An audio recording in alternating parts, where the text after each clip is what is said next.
Dr. Azhari Hussein merupakan seorang pensyarah kejuruteraan mekanikal di Universiti Teknologi Malaysia Skudai Johor. Dia bukan seorang calang-calang pensyarah. Dr. Azhari memiliki kemahiran yang jauh di luar skop kerjanya. Kisah Dr. Azhari ini menggemparkan seluruh dunia apabila dia terlibat secara langsung dalam beberapa siri pengeboman dan aktiviti pengganas.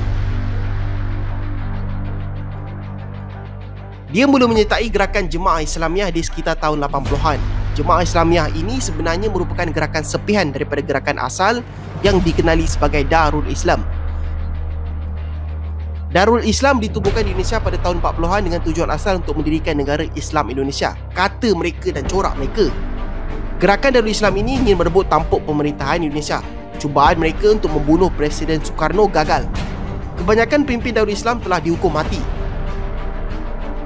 Sebahagian pengikut gerakan ini telah menubuhkan gerakan sepihan yang dinamakan sebagai Jemaah Islamiah. Mereka melarikan diri dari Indonesia dan bersembunyi di Ulu Serting Negeri Sembilan. Di situlah mereka mengembangkan ideologi sempit mereka.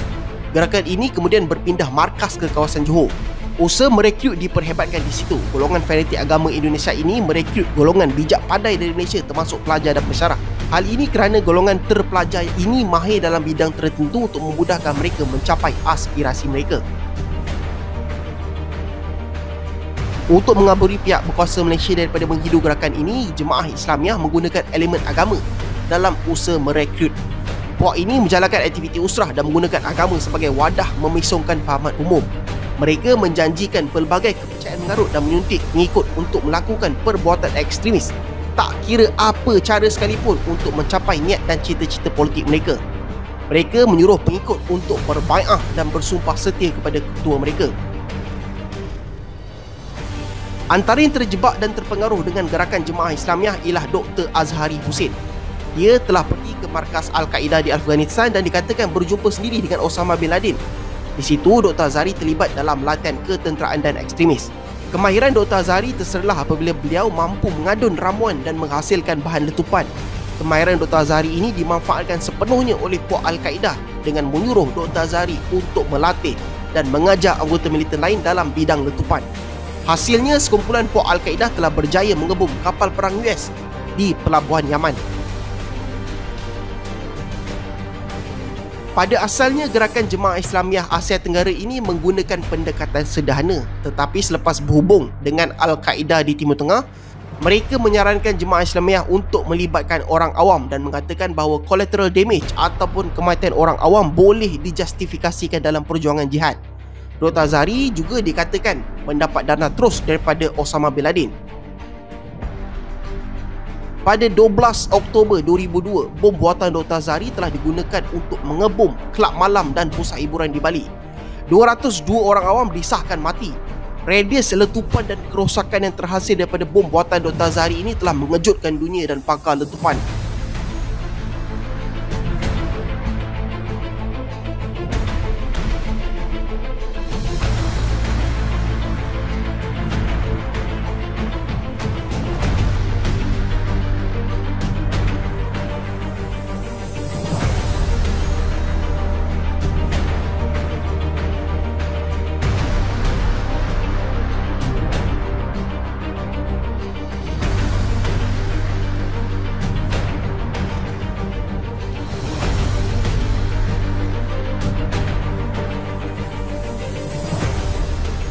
Beberapa bulan selepas itu, Dr. Azhari kembali muncul dengan siri letupan yang baru.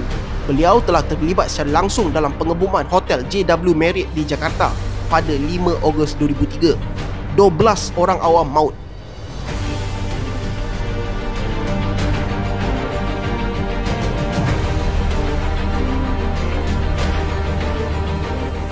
Tidak cukup dengan itu, Dr. Azhari kemudiannya mengadun bom baru dan memberikan kepada pengebom berani mati yang meletupkan dirinya di Kedutaan Australia di Jakarta.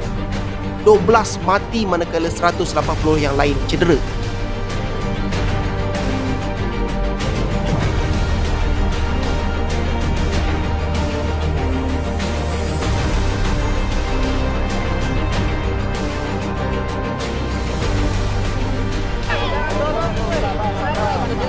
Dan ternyata orang yang sudah di tangan kita ini, katakanlah sudah ditangkap ini, dia juga mengakui sebelum peristiwa bersama Azhari dan membawa bungkusan itu. cukup kuat orang itu. Ya, ya nanti, ya kemarin. Berapa orang, Pak? Sabar. Berapa totalnya, Pak? Sabar dulu lah.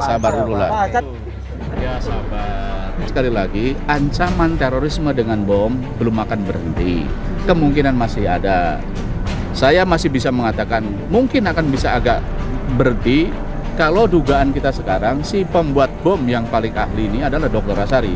Kalau Dr. Azhari kita tangkap, maka ahli bom yang satu ini sudah kita selesaikan. Seterusnya pada 1 Oktober 2005, Dr. Azhari dan puak Jemaah Islamiah telah melancarkan 5 letupan bom serentak di sekitar Bali. Tiada siapa pun yang menyangka Dr. Azhari akan mengebom lokasi yang sama. 32 orang mati, 101 cedera. Once again, Australians have been caught up in a terrorist outrage in Bali. Island night spots packed with tourists were hit in a series of bomb blasts. The bombs went off within minutes of each other, 2 at the holiday resort of Jimbaran, and there was another at Kuta, the same district where more than 200 people, including 88 Australians, died in nightclub bombings almost exactly 3 years ago.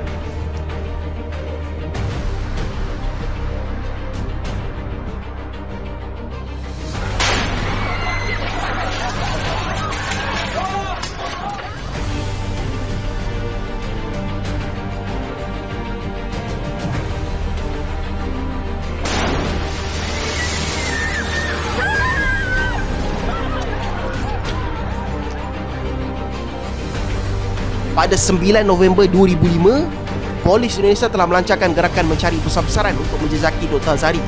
Dia telah ditemui di sebuah rumah sewa di Batu Malang, Jawa Timur. Dr. Azhari telah ditembak mati oleh pihak berkuasa Indonesia.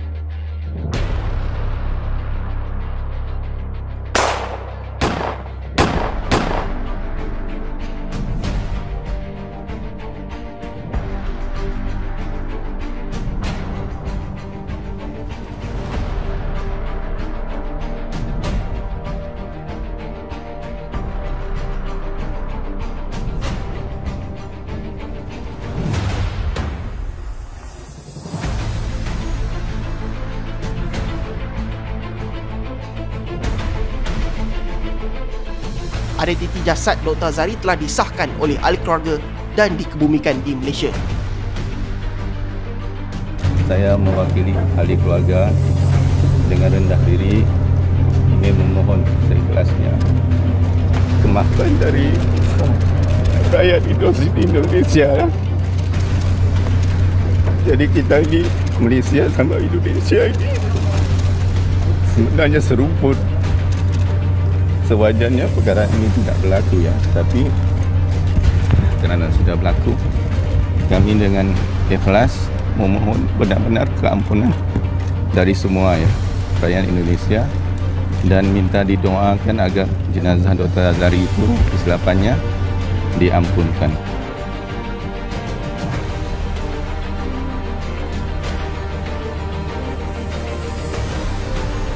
Disimpulkan bahwa yang mewakili keluarga Dr. Azhari menyatakan jenazah itu benar Dr. Azhari.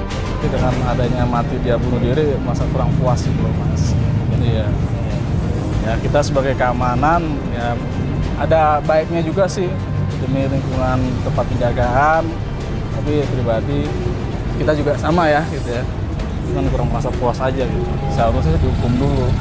Itu puas banget, itu mati itu puas sekali karena malu-maluin agama Islam itu kan, malu-maluin agama Islam karena orang Islam jadi tercemar kan, dari namanya jelek kan.